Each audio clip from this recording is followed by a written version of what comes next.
Welcome back to another video. और इस video में हम बात करने वाले हैं जावास्क्रिप्ट के इंटरव्यू क्वेश्चंस के बारे में, जिसमें हम जानेंगे कि कुछ नए कंसेप्ट्स जो कि जावास्क्रिप्ट में बहुत यूज़ आते हैं और काफ़ी जगहों पर आपको इसको यूज़ करना पड़ेगा और काफ़ी हैंडी होते हैं ये कंसेप्ट्स। ठीक है, जैसे एरो फंक्शन का हो गया या फिर सेल्फ इन्वोकिंग फंक्शन का हो गया, जो मैं इस वीडियो में बताऊँगा।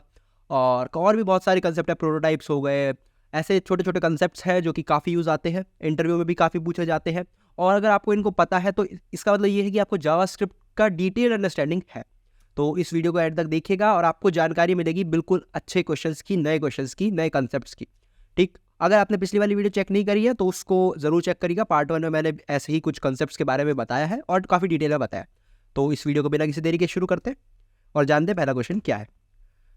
तो जो पहला क्वेश्चन है वो मुझे बोलता है कि एरो फंक्शंस क्या होते हैं और सेल्फ इन्वोकिंग फंक्शंस क्या होते हैं। देखिए, सबसे पहले अगर मैं बात करूं एरो फंक्शंस की, तो एरो फंक्शंस कुछ इस सिंटैक्स में हमें देखने को मिलेंगे। जो इस तरह का सिंटैक्स होता है यहाँ पर हमें देखने को मिलने वाले हैं।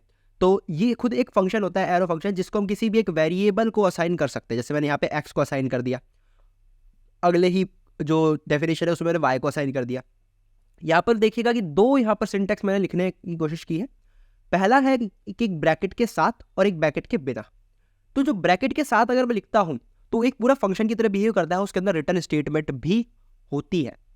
लेकिन अगर मैं ब्रैकेट के बिना लिखता हूं तो इसके अंदर जो भी आप लिख रहे हो, जैसे कि यहाँ पर मैंने 1 लिखा है तो ये 1 रिटर्न हो जाएगा। यहाँ पर आप कोई एक्सप्रेशन लिखते हो वो रिटर्न हो जाएगी। ठीक है, उस टाइप की चीजें डायरेक्ट रिटर्न कर देगा ये। यहाँ पे कोई कैलकुलेशन नहीं होगी, कोई प्रोसीजर रन नहीं होगा। लेकिन इस वाले में, एक्स वाले में प्रोसीजर रन होगा। ठीक, जैसे कि जेड है, जेड में भी मैंने क्या किया, प्रोसीजर को रन किया। क्यों? क्योंकि मैंने यहाँ पर ये ब्रैकेट्स का इस्तेमाल किया है। ठीक, ऐसे ही अगर मैं बात करूँ टी, जो कि एक ऑब्जेक्ट है, तो इसके अंदर दो फंक्शंस आपको देखने को मिल रहे होंगे, दो टाइप के फंक्शन आपको देखने को मिल रहे होंगे। पहला तो है यू और वी, जो कि एरो फंक्शन है, और दूसरा है क्यू, जो कि क्या है, एक ट्रेडिशनल फंक्शन है।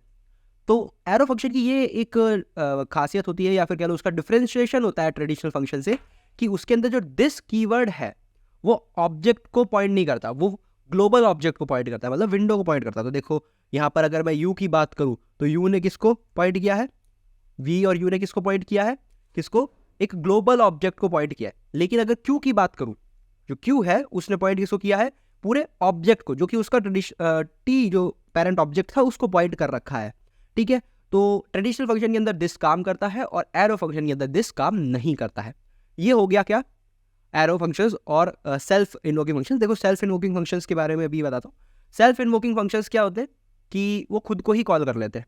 जैसे कि यहाँ देखिए, ये फंक्शन मैंने लिखा और मैंने यहाँ पर खुद को ही कॉल कर लिया, तो ये होता है सेल्फ इन्वोकेशन।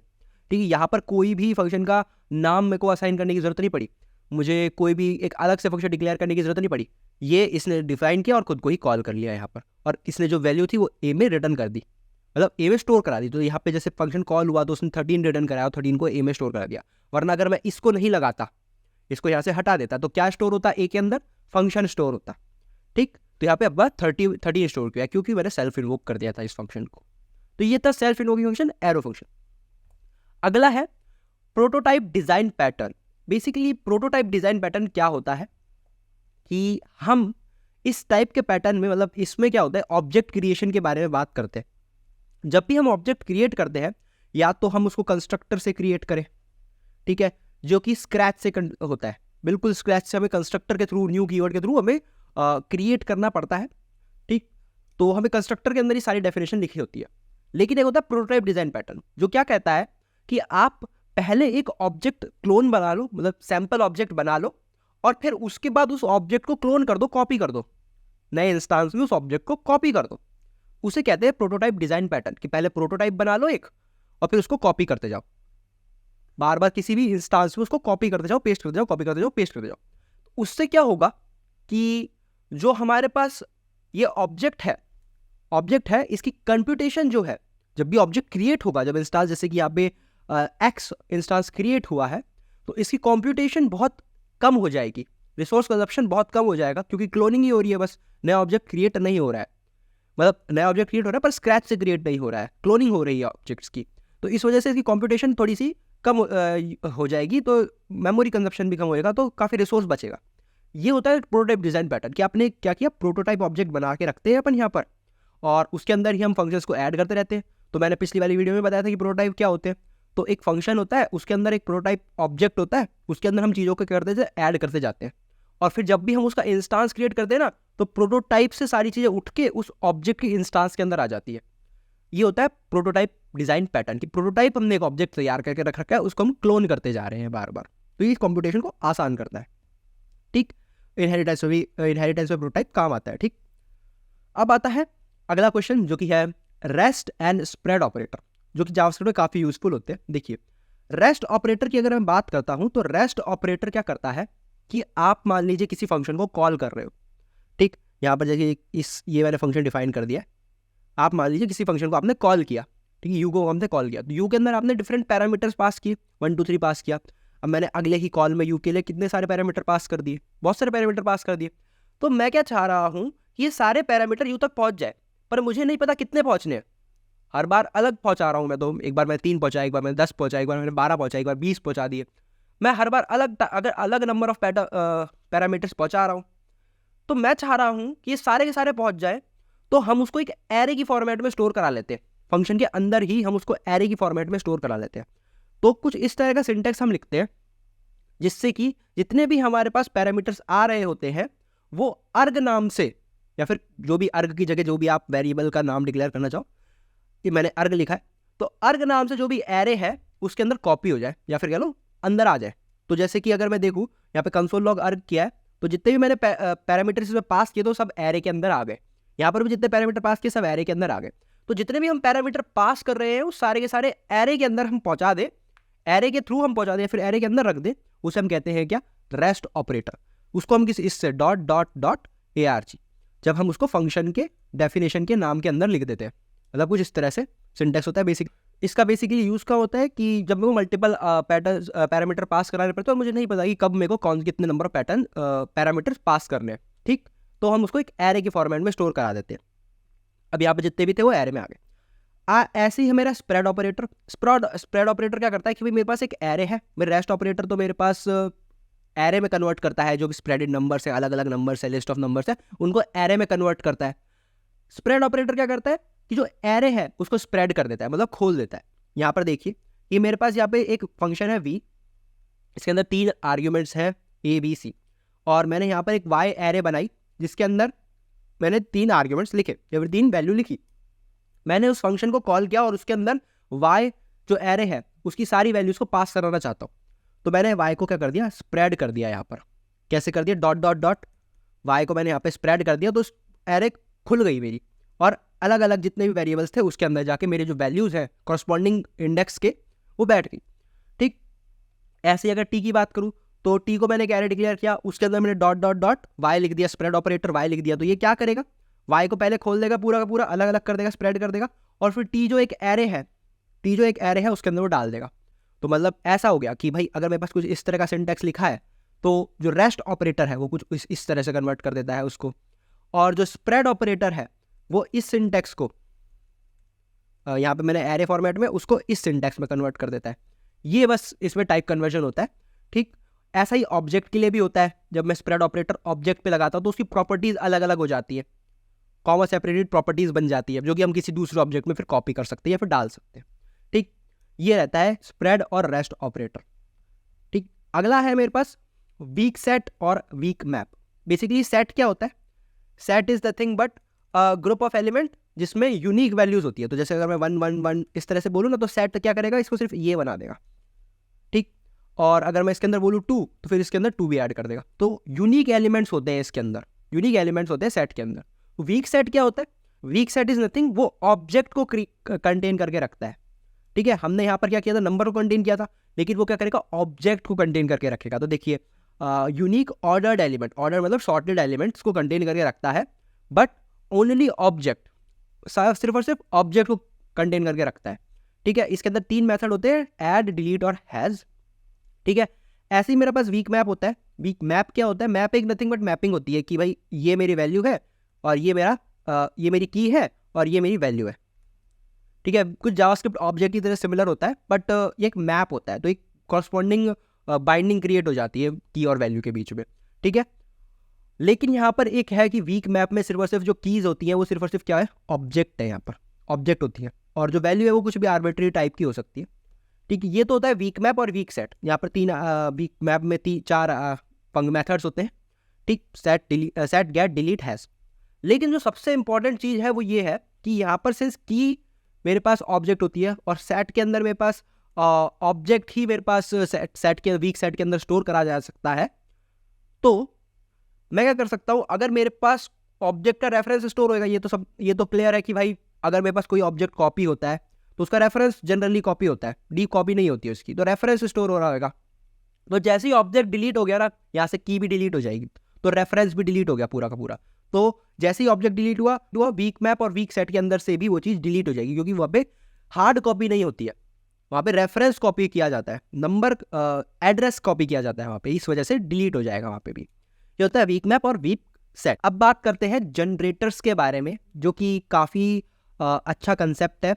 देखिए, जनरेटर्स और असिंक अवेट के में डिफरेंस पूछा गया है यहाँ पर मैं जनरेटर के बारे में आपको पहले बताना चाहूँगा। असिंक अवेट के बारे में मैंने पूरी सेपरेट वीडियो बना रखी है। जनरेटर्स क्या होते हैं?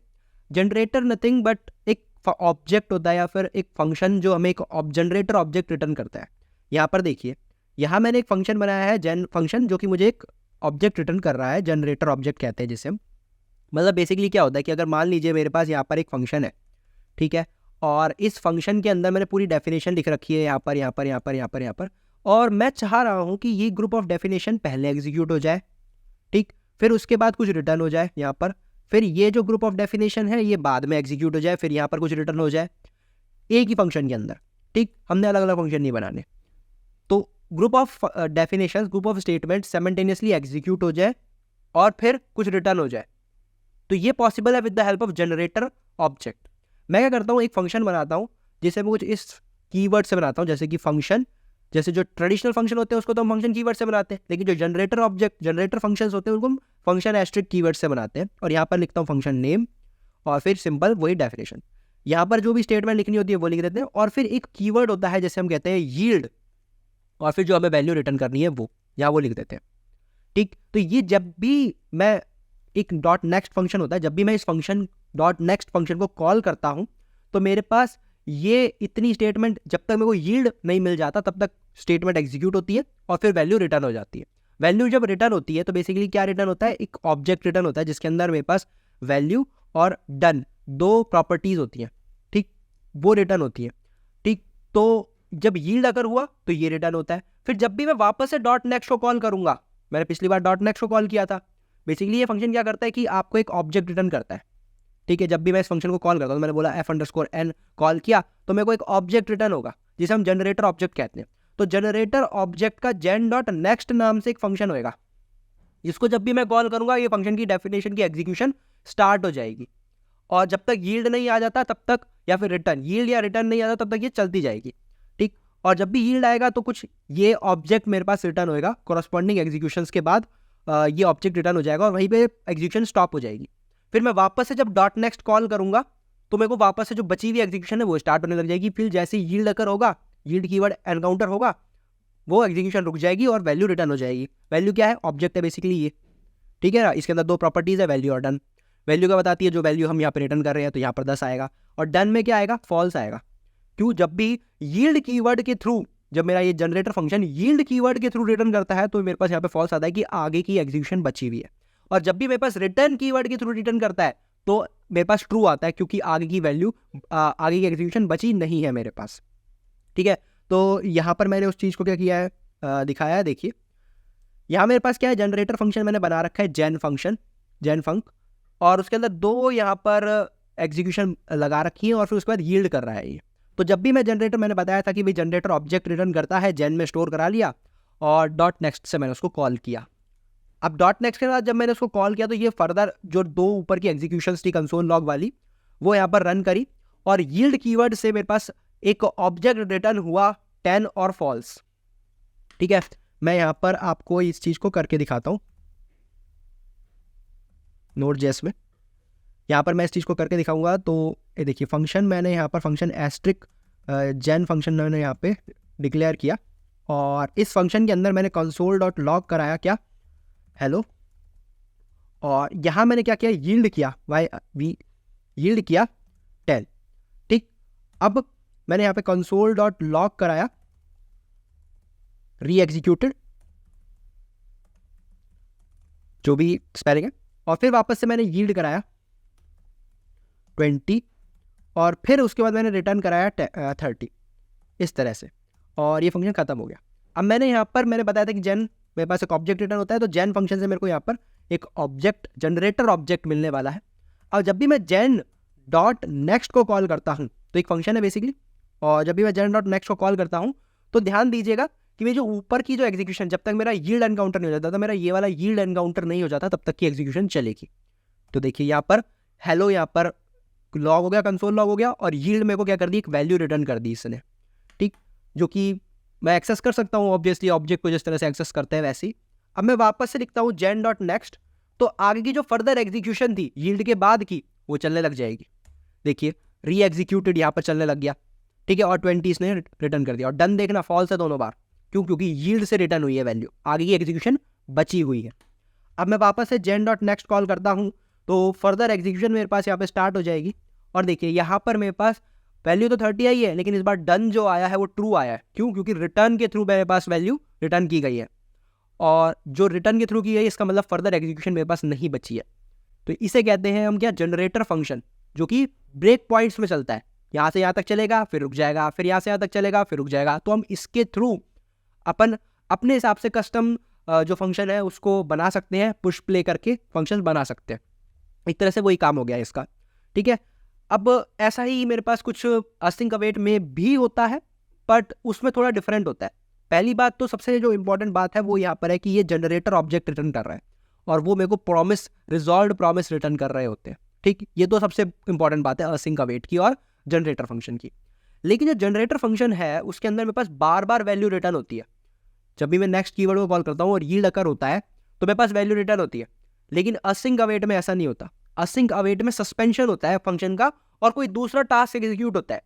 जब वो टास्क एग्जीक्यूट हो जाता है तो ये फंक्शन वापस कंटिन्यू हो जाता है, फिर वापस से टास्क एग्जीक्यूट करने के लिए अवेट करते हैं, फिर वापस से कंटिन्यू हो जाता है। तो ये रिटर्न जो करता है वो सिर्फ एक बार करता है। ये हमें रिटर्न मल्टीपल टाइम कर सकता है, कितनी बार जब भी हम चाहे। नेक्स्ट कॉल करते जाओ, रिटर्न करते जाएगा। ये हमारे पास सस्पेंड कर देता है और रिटर्न एक बार ही करता है, या तो फेलियर रिटर्न करेगा या फिर एरर थ्रो करेगा, या फिर सक्सेस रिटर्न करेगा या फिर एरर थ्रो करेगा। बेसिकली ये होता है इसके अंदर। तो असिंक अवेट इस तरह से डिफर करते हैं, काफ़ी कुछ डिफरेंस है, क्योंकि नेक्स्ट का यहाँ पे और यील्ड कीवर्ड का डिफरेंस आ जाता है। ठीक है, अब बात करते हैं temporal dead zones. Basically temporal dead zones क्या होते हैं कि जब मैं वेरिएबल को डिक्लेयर या और इनिशियलाइज करने से पहले उसको एक्सेस करने की कोशिश करता हूँ, जब वेरिएबल लेट और कॉन्स्ट से डिक्लेयर किए जाते हैं और उनको डिक्लेयर करने से पहले और इनिशियलाइज करने से पहले मैं उसको एक्सेस करने की कोशिश करता हूँ, तब मेरे पास एक एरर थ्रो होता है जिसे हम कहते हैं रेफरेंस एरर। तो उस टाइम इस सिनेरियो को हम क्या कहते हैं, टेम्परल डेड जोन। जैसे कि अगर मैं यहाँ पर एक फंक्शन डिक्लेयर कर देता हूँ यू, और इसके अंदर मैं console.log कर देता हूँ क्या, एक कोई भी वेरिएबल का नाम ले लो t, और let t इक्वल टू 89 यहाँ पर मैं कर देता हूँ, और u को कॉल कर दिया। तो देखिए यहाँ पर एक एरर थ्रो हुआ है जिसे हम कह रहे हैं रेफरेंस एरर, की एक्सेस नहीं कर सकता इनिशियलाइजेशन से पहले। क्यों? लेट और कॉन्स्ट की होस्टिंग नहीं होती, क्योंकि वेर की होस्टिंग होती है। वेर पहले डिक्लेयर हो जाता है, लेट बाद में डिक्लेयर होता है। तो इसे हम कह रहे हैं टेम्परल डेड जोन्स। आपने वेरिएबल इनिशियलाइज तो कर दिया, लेकिन आप उसको एक्सेस नहीं कर पा रहे पहले, इसे कह रहे हैं टेम्परल डेड जोन।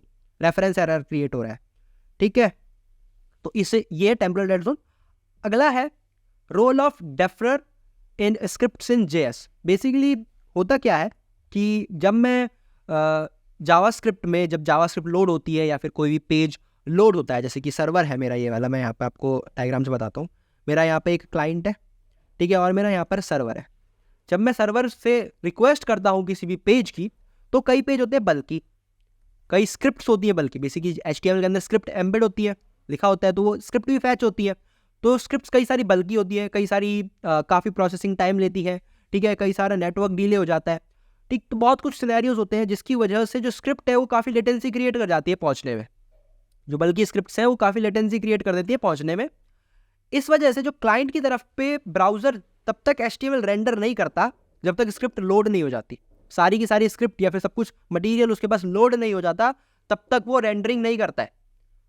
लेकिन मुझे जब मैं चाहता हूं कि क्लाइंट को सबसे पहले जल्दी से जल्दी वो पेज दिखना चाहिए, तो मैं एक डेफरर कीवर्ड का यूज करता हूं और स्क्रिप्ट को डेफरर बना देता हूं। जिससे होता क्या है कि जो ब्राउजर है वो समझ जाता है कि जो यूजर है या फिर जो डेवलपर है वो चाहता है कि ये स्क्रिप्ट बाद में लोड हो जाए, लेकिन रेंडरिंग पहले हो जाए HTML की। मतलब HTML सारी की सारी पहले दिख जाए यूजर के पास और स्क्रिप्ट बाद में बैकग्राउंड में लोड होती रहे। स्क्रिप्ट बैकग्राउंड में लोड होती रहे, HTML दिखती रहे।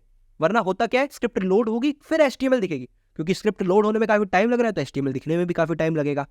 तो हम क्या चाह रहे हैं कि HTML दिख जाए, स्क्रिप्ट लोड हो जाए, फिर हम स्क्रिप्ट को प्ले कर देंगे। इस तरह का कुछ रहता है। तो यहाँ पे मैंने लिख रखा है कि HTML code by default page load के बाद काम करता है।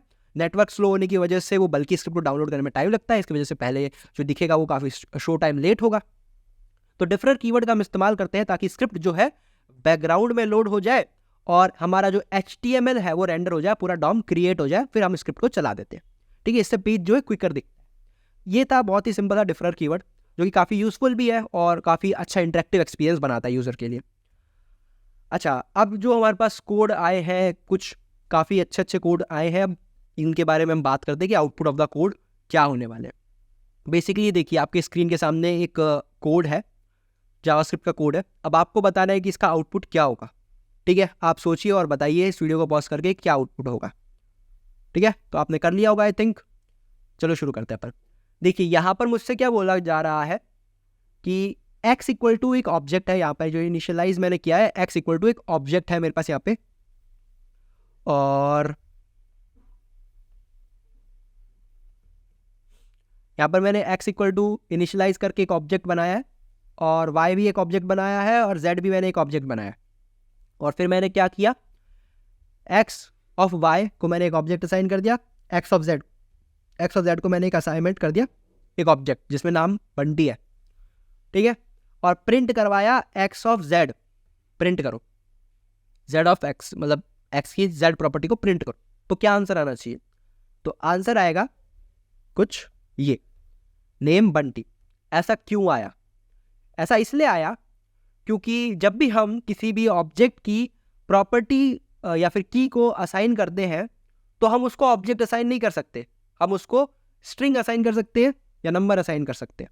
ठीक, तो जब भी हम ऑब्जेक्ट असाइन करने की कोशिश करते हैं तो जावास्क्रिप्ट क्या करता है, उसको कुछ इस फॉर्मेट में कन्वर्ट कर देता है, ऑब्जेक्ट को इस स्ट्रिंग में कन्वर्ट कर देता है। ठीक है, जब भी हम ऑब्जेक्ट को एक स्ट्रिंग में कन्वर्ट करने की कोशिश करते हैं या फिर एक एज अ की असाइन करने की कोशिश करते हैं तो जावास्क्रिप्ट उस ऑब्जेक्ट को इस स्ट्रिंग में असाइन कर देता है, और क्या करता है, जो प्रॉपर्टी है वो कुछ इस तरह की दिखने लग जाती है। फिर मतलब कि अगर मैंने बोला कि मेरे पास यहाँ पर x है, x एक ऑब्जेक्ट है और y भी मेरे पास एक ऑब्जेक्ट है, तो जब मैं ऐसा लिखूंगा x ऑफ y, तो इसका पता है क्या मतलब होगा, इसका मतलब ये होगा x डॉट x की x इक्वल टू इस तरह से ऑब्जेक्ट ये बन जाएगा। ये तो कोई भी ऑब्जेक्ट हुआ वो इस प्रॉपर्टी का बन जाएगा और यहाँ पर उसकी वैल्यू आ जाएगी। ठीक है, तो जब भी मैं ऑब्जेक्ट असाइन करने की कोशिश करता हूँ तो ये क्रिएट हो जाता है। तो अगर ये क्रिएट हो जाता है तो हर ऑब्जेक्ट के लिए ये क्रिएट होगा। तो जब मैंने x को y असाइन किया तब भी ये क्रिएट हुआ होगा। तो जब प्रॉपर्टी का नाम तो सेम है, x को असाइन किया, y असाइन किया तब ये असाइन हुआ, लेकिन प्रॉपर्टी का नाम सेम हो रहा है, इस वजह से मैंने z असाइन किया तो वो प्रॉपर्टी ओवरराइड हो गई या मॉडिफाई हो गई और बन गई ये। मैंने यहाँ पे पूरा एक्सप्लेनेशन लिख रखा है कि जब भी मैंने पहला असाइनमेंट किया तो कुछ इस तरह की वैल्यू आई, और जब मैंने दूसरा असाइनमेंट किया तो ओवरराइड होकर कुछ बंटी बन गया, तो नेम बंटी यहाँ पे आंसर आ गया मेरे पास। ठीक है, इस तरह से हमारा ऑब्जेक्ट जो है की बनता है जावास्क्रिप्ट ऑब्जेक्ट की। ठीक है, अगला कोड है कुछ ये, जो कि मेरे को आपको बताना है कि क्या आउटपुट होने वाला है इसका। ठीक है, तो करिए इस चीज़ को। सो वेट करा, शुरू करते हैं। तो इसका आंसर मैं बता देता हूँ, इसका आंसर है नैन। कैसे, तो देखिए जहाँ पे मैंने सबसे पहले x इक्वल टू 23 डिक्लेयर किया। ठीक है, फिर एक फंक्शन मैंने बनाया और उसके अंदर मैंने वैर x इक्वल टू 43 डिक्लेयर किया। फिर मैंने यहाँ पर रैंडम एक फंक्शन बनाया और उसके अंदर उसको मैंने सेल्फ इन्वोकिंग फंक्शन बना दिया। यहाँ पर सेल्फ इन्वोकिंग फंक्शन का मतलब ये है कि खुद को कॉल कर देगा। तो सबसे पहले जो एग्जीक्यूशन स्टार्ट होएगा वो होएगा यहाँ से, ये फंक्शन है, फंक्शन डिक्लेयर होगा और ये फंक्शन डिक्लेयर होते ही अंदर वाला रैंडम फंक्शन कॉल किया जाएगा। अब रैंडम वाला फंक्शन जब मैंने कॉल किया, सबसे पहले रैंडम फंक्शन कॉल होगा तो होस्टिंग होएगी और ये variable top of the scope चला जाएगा और x इक्वल टू 21 यहाँ पर लॉग हो जाना चाहिए। बट हमें पता है कि डिक्लेरेशन जाती है top of the scope, initialisation नहीं जाती है। Top of the scope declaration जाती है, इनिशियलाइजेशन नहीं जाती है। तो जब मेरे पास होस्टिंग करके ऊपर गया तो रैंडम फंक्शन कुछ इस प्रकार का बन गया। कैसा बन गया? यहाँ पे रैंडम, ये मेरे पास फंक्शन है और होस्टिंग करके ऊपर गया तो var x equal to x मेरे पास यहाँ पे इनिशियलाइज हो गया, x plus plus console log x और x इक्वल टू 23 या फिर जो भी हमने इनिशियलाइजेशन की थी वो। तो अब यहाँ देखिए जो लॉगिंग होगी वो कि इस x क्यू की जो कि अनइनिशियलाइज्ड है और मैंने इसमें वैल्यू प्लस कर दी है। तो जब मैंने अनडिफाइंड में x की प्लस कर रहा हूँ तो वो किस में कन्वर्ट हो जाएगा? नॉट अ नंबर में कन्वर्ट हो जाएगा। तो एक नॉट अ नंबर का डेटा टाइप का बन गया ये और हमने कंसोल लॉग क्या करा दिया? Not a number. इस तरह से क्या होता है, इस फंक्शन की एग्जीक्यूशन होगी और नैन प्रिंट होगा। ठीक है, तो यहाँ मैंने लिख भी रखा है कि रैंडम फंक्शन के अंदर जो x है वो वेस्ट हो जाएगा और इनिशियलाइज तो सेम पोजीशन पे रहेगा और जब मैं कंसोल लॉग करूँगा तो नैन प्रिंट हो जाएगा। तो इस तरह से ये था कि किस तरह से जो कोड, ये वाला कोड है वो रन करने वाला है। ठीक है, तो ऐसे ही कुछ और भी हमारे पास एग्जाम्पल हो सकते हैं पर मैं उसको इस वीडियो में कवर नहीं कर रहा हूँ। आप उस चीज़ को नेट पे सर्च करिए और अगर आपको इस पे कुछ और डिटेल वीडियो चाहिए तो बिल्कुल अगली वीडियो हम इस पे ला सकते हैं, आप कमेंट करके बताइए। ठीक है, तो इस वीडियो में इतना ही रखते हैं। तब तक आप इन सब चीज़ों को रिवाइज करिए, समझिए, नए नए कॉन्सेप्ट्स को समझिए और नई चीज़ों को जावास्क्रिप्ट में ट्राई करिए। ठीक है, तो और कुछ आउटपुट वाले क्वेश्चंस को भी प्रैक्टिस करिए क्योंकि वो काफ़ी इंपॉर्टेंट क्वेश्चन है लॉजिक बिल्ड करने जावास्क्रिप्ट में और स्ट्रॉन्ग बनाने के लिए जावास्क्रिप्ट को। ठीक है, तो इस वीडियो में आई होप आपको समझ में आएगा सब कुछ। हम मिलते हैं अगली वीडियो में, तब तक के लिए टेक केयर एंड कोड करते रहिए।